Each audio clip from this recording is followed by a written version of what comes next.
CBS News legal analyst Jack Ford is with us now. So, Jack, these are not legal findings. It's not a criminal investigation, but it still stands to have a major impact. What do you see it being? It is important, but you have to realize, as you said, it's not a legal document. It has no force of law behind it. It's not an indictment. Some states allow grand juries to offer up what are often called presentations, which can be criticisms of government entities or individuals. It's none of that. It's essentially a private individual doing an exhaustive investigation, as we heard from Armin, and saying, here is what went wrong, here's some things you need to do. What it is really, Erica, is it's a roadmap.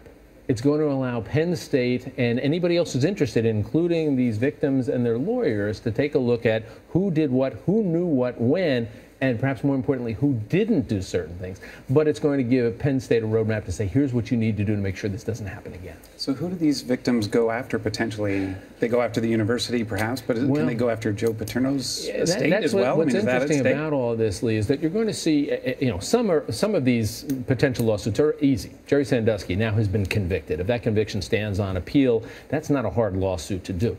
But you're going to see them try to bring in entities such as Penn State officials, perhaps the president, perhaps Joe Paterno even. But what's interesting here is that when you're suing a state agency, that's what Penn State is, part of the Commonwealth of Pennsylvania, it's not as simple as you and me suing each other. There are restrictions as to when you can actually sue state agencies under what circumstances. It goes back to the days in England of the king could do no wrong. It used to be that you couldn't sue governmental agencies. Now you can by statute, but under certain circumstances. This is going to be very, very complicated here in terms of who might be liable other than Jerry Sandusky and under what circumstances. I said to somebody before, it's going to read like a law school final exam, trying to sort through all of this. And which is why we turn to you, Jack, to be able to understand it.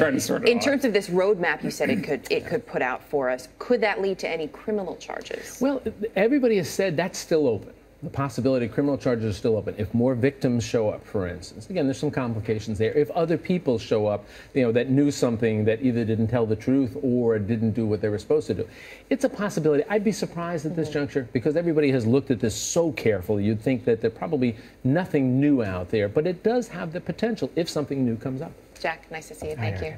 Thanks.